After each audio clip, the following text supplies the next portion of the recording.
Hello and welcome back to the cesspool. It's been a few weeks since we did anything, but we're back here to look at some comments because there's been a lot of comments that we haven't responded or we we haven't done anything with, so we would just want to, answer or respond to some of these. Yes, some of them are Quite funny. Some of yeah. them are super supportive, and others are a bit in between or weird.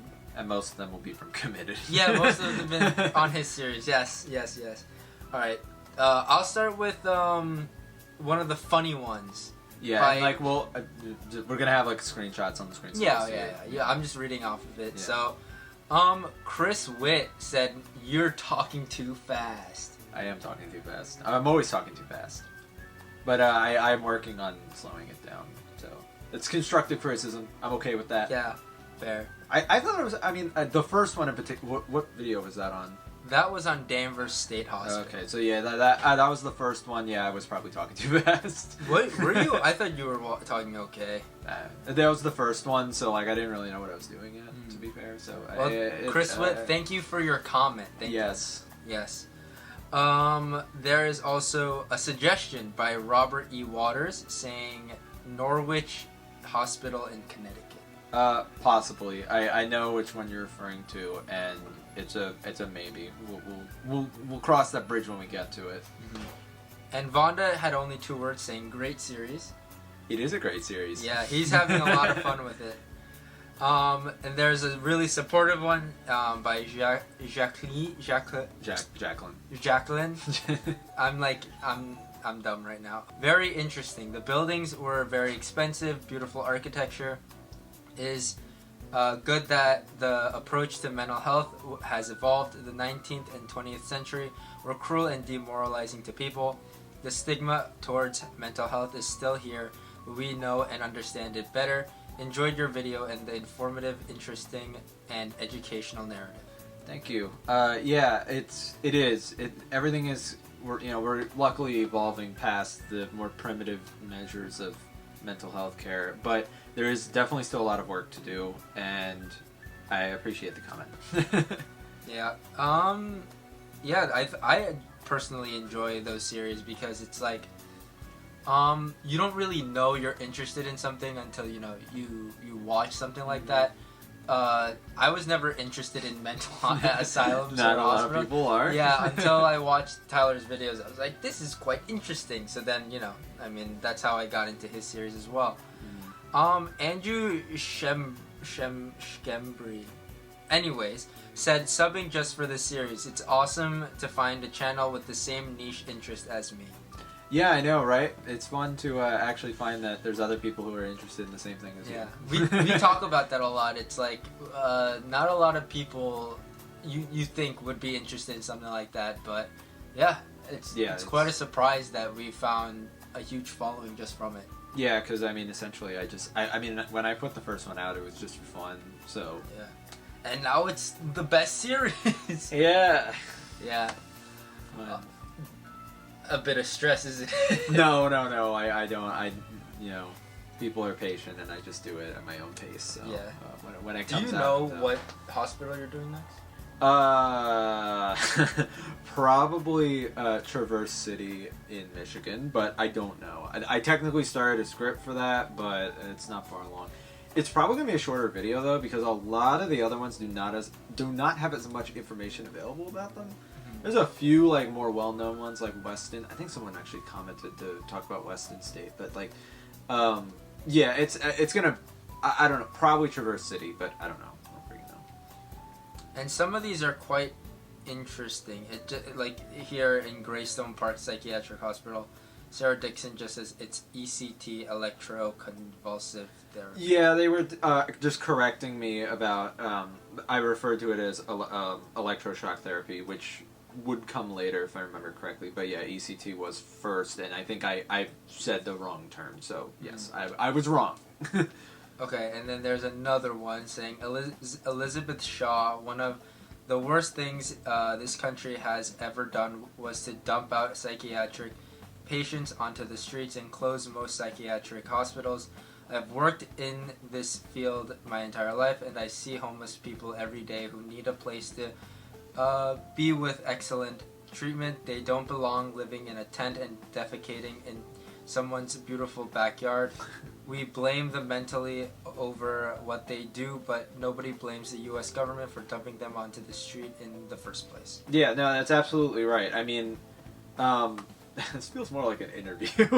Yeah, well, it's kind of like an inside the mind of the guy who created these series. No, and you're absolutely right. Deinstitutionalization at the time was seen as this great thing because, you know, we're leaving like the old asylum system in the past, we're moving forward, we're advancing, all that fun stuff. But like it didn't work. It clearly didn't work, and it seems like the government doesn't really want to admit that it didn't work and that we have a problem with mental illness. Yeah. Even like when they try to support it, it's like, you know, they're not doing anything. Yeah. And like we do need places that like are designed specifically to care for mentally ill, and like yeah, they do exist, but in really limited numbers, and definitely not to the extent with the old state hospital system, old asylum system, Yeah. whatever you want to call it. Bearded Roofer also kind of said the same thing, where he's like, in my opinion, the rise in serious mental health, the outright psychological degradation of the population is the direct result of the closing of hundreds, if not thousands, of mental hospitals worldwide. It ain't like they were cured either, but they just let them out to multiply. Yeah, pretty much. And like it's sad because like we're still kind of in this situation. Yeah. Where in California, if I remember correctly, they've been closing a lot of their still like operating facilities, and it's just becoming a serious issue, especially in San Francisco, which already had like a huge homeless problem. But now, like the San Francisco area hospitals have been closing. At least this is what I hear, so don't take it with a grain of salt. But like it is leaving a lot of people on the street, and it's really sad, honestly. Yeah, John P. Bondrew says essentially the same thing. He's saying, like, the system itself should have been fixed, not the closure of hospitals, saying, like, it's a waste that, you know, all these beautiful buildings are being closed down, and there's a lot more homeless people living on the streets because of it, so. Yeah, no, absolutely. Yeah, that's pretty much it from the comments here. I mean, you can choose the big conversation. Yeah, so I believe it was the Greystone Park video, because I have it here. There was one particular comment where I had a bit of an argument with this particular An intellectual debate. An intellectual debate. It's listen. So this was 3 weeks ago from the recording of this, where I mentioned that after the First and ultimately Second World War, at Greystone, there were a lot of soldiers in particular, who went to the hospitals because they were suffering from mental illness, in particular PTSD or shell shock, which is pretty much how I worded it. Mm-hmm. They could have been interchangeable. Yeah, where the terms were pretty much interchangeable. And this person, his name is Andrew Glory. I think I'm pronouncing it right. If not, please correct me. Andrew Glory, he said, there's a huge difference between shell shock and PTSD. Shell shock is something you suffer after someone has been dropping bombs and mortar on your heads for years. PTSD is something women suffer after having a bad hair day. Shell shock is exactly what it says, shocked by a constant shelling, and it's specific to war. Now, that argument in of itself is problematic. It's problematic. One, just the wording, Yeah. it can be offensive, but I'm not. It is offensive. But the point is that yes, shell shock is specific to war. The term is specific to war, but for number one, it is an outdated term. It's not used, especially in psychiatric medicine these days, because it falls under the umbrella category of PTSD. This is a well-established fact, and the reason I bring this comment up is mostly because I did have a civil debate, maybe argument, however you want to word it, with this person, and I was trying to prove the point. The point I was trying to make was that I was trying to back my argument of why I said what I said, also to make sure that there isn't any misunderstanding with information, because if someone reads the comments, they might misunderstand or take the wrong idea away from it. So that was the point I was trying to make, and this discussion was we went back and forth a little bit, where this person did you know, they were a little passive aggressive about it. But I tried to keep it professional. I didn't, you know, I didn't want to attack anybody. I'm not that kind of person. But I left them a link with, you know, the psychiatry.org page on PTSD, and you know, that was pretty much it. That's where we left it. It's great until yesterday, which I didn't actually know about until we were preparing for this video. We were preparing for this video minutes ago. I thought this had been settled. You know, I mean, this person could believe whatever they want. I'm just presenting where my information comes from. Mm-hmm. You know, because I say that I get my the information whole point from trusted that, sources. The whole point of what they used to call it shell shock because they didn't know what PTSD was back then, and they didn't really understand that whole idea of mental illness back then, which is why shell shock became the term, or coined the term for what back then PTSD was, especially because that's what soldiers had during that time. Hence why it was called shell shock, because they thought that maybe because of it was because of the actual shelling. Yeah, the shelling and the actual loud noises, war, and all that stuff. Hence why it was called shell shock. But later on, they realized that is like a partial. It falls under the umbrella term. Yeah. And like the argument with shell shock was that the actual like action of the shelling, like, you know, especially in World War I, like hitting, you know, in a trench would physically like change the brain, which it may have a physical effect on the body. Yes, but it's not. But it does not actually affect the brain. Yeah. It's like the images and the sounds and all of that being taken in by the brain, which creates PTSD, which ultimately is possible in both war and peacetime. Which, I mean, that's why it falls under the umbrella term. It's where it ultimately is PTSD. That's why I mention it that way. Yeah, which is why we wanted to argue the point that we were, bringing up all these well, not all the credible sources, but you brought up a good. I mean, the point I was trying to make was I was trying to prove that I, get my information from credible sources, and that my information doesn't just come out of nowhere. Doesn't come out of my ass, basically. Like I research pretty much everything that I go into, unless I just happen to have like a decent background knowledge of it, which is rare. So like, I have to research things, and I like to think that I get my stuff from pretty reliable sources, and I wanted to prove that here. So like I said, I thought this argument was done until yesterday, where this person came back, and you might want to read it verbatim. Yeah, I will. They left a pretty lengthy. This was the longest of the any comments. Conversations ever.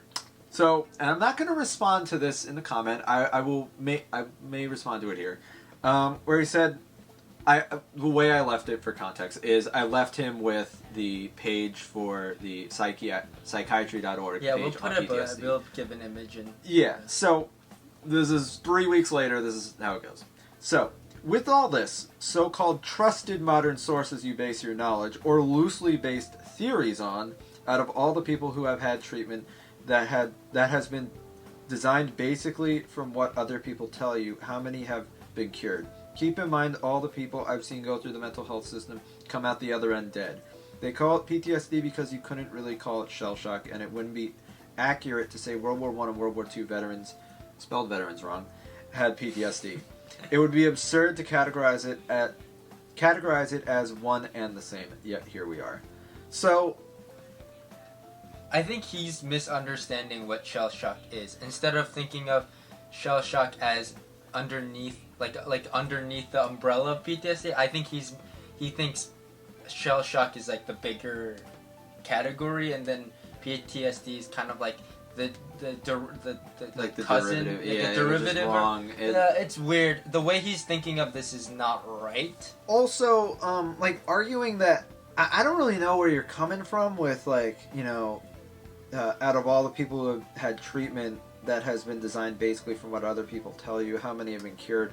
I mean, you can't can't cure mental illness. I mean, that's been pretty well established. I mean, you can treat it to the point where you can have a normal life, but it is for the most part, something that you have to deal with for the rest of your life, whether that be through medication or treatment or whatever. Especially PTSD. That's something that kind of stays with you for a long, long time. Yeah, and so you can't really cure that. That's not something you can just, And I'm sorry to hear that, the people who you've had go through the mental health system have ended up passing away. I've had someone in my family who went to the mental health system, was in a very, very bad situation, and did end up passing away. So I know where you're coming from, but it's not fair to argue that all modern, psychiatric medicine is just wrong because, you had a bad experience with it. That's a very unfair point to make. And yeah, modern psychiatric medicine is in a much better place now, but the system that's surrounding it is the part that's wrong, which is basically the point I'm making in the entirety of Committed. So, it's an incorrect assessment. Also, yeah, and it is accurate to say that World War I and World War II veterans had PTSD because they did. They just didn't know that it was at the time. It was a product of the time. So shell shock was a product of the time. It's not a term that's used in modern psychiatric medicine anymore. At least not officially. Doctors you could, may say it, but they know, the diagnosis will be PTSD. Yeah, they would know what they're they would know what it is, but they would still call it shell shock. Yeah, exactly. It's more of like a replacement term, essentially. It's a replacement term. It's a more advanced term because they know more about it. They've done the science. Because if they're saying shell shock, they don't really mean it as a separate entity of PTSD. They're referring to PTSD just for a specific reason, I guess. Yeah, I mean PTSD is the diagnosis, so that's the term that I'm going to use in my video. It's the modern term. That's the term I will use in my video. That's the way it is. So I mean, if you want to argue that, or if you have a source that you want to show, feel free to leave a comment. I will take a look at it. No, I'll take a look at it. No, it needs to be a credible source. Well, yes, of course, not a weird source. Yeah. If it's credible, I'll look at it, and maybe we can argue something. But we'll bring you into a podcast so we can argue about it. Yeah, if you really want to. But I do want to make it clear that this is a friendly debate. I don't want to try to attack this person. People can have different opinions on things, and that's fine. But that's not an opinion, though. That's just fact. Well, yeah, I know, but I'm trying to basically make the point that people can, you can have an opinion saying that the mental health system is wrong. Yeah, but that's not based off of fact. This is based off facts. Well, I say is based off of fact. Exactly. It's based off of fact. I don't know. It is fact. I don't think man. No. I'm trying to be devil's advocate. He's trying to be nice, and I'm just trying to say that what he's saying is misleading, and obviously he might not genuinely understand what's going on, or or understand the full picture of what shell shock and PTSD is. But this is very dangerous. Not just letting him think that that's right, and trying to tell other people this, especially on a public forum or a comment section where people can read and really be influenced. That's very dangerous. It's the only reason why I responded to it in the first place. Exactly, yeah. Because I felt, and I didn't want to delete the comment because I didn't feel like that would be right. So I argued it because I feel like it would be better if that was done. Yeah. So that everyone else can see how that there's that information can be skewed. Yeah. And that kind of stuff. And some people just misunderstand things like that. I mean, stuff happens. But yeah, that was fun. It was fun. That was 10 minutes? Yeah, something yeah. 10 minutes. Anyway, it's fine, well, whatever. Yeah, we got this. Well, we read your comments. Yes, all of them, actually. Comments, honestly, I'm just too lazy to, respond to some of them or just say thank you 500 times. But yeah, we read them, and a lot of you guys are very supportive, and I'm really, really happy that, especially for his series, because that's the only series that's going on. But yeah, I'm really happy that you guys are being supportive. Thank you so much. I think we're on every single comment. Did we thank you? Did we say thank you for the 300 subs? No, we didn't. Thank you for the 300 subs. Yeah, we did a thank you for the 100. There's 100. 2 months ago. Yeah. We never did 200. Thank you to 200 It's either. fine. We've already gone. Yeah. Well, thank you for the 300 subs, guys. That was cool. Epic. Yep. And I really don't know when the next video will be. For what? Anything. I mean, we're gonna post this soon. Well, the video after this one. It's the outro. It's how I do it. Okay, fine. I don't know what the next video will be, but we'll see you guys then. See you guys.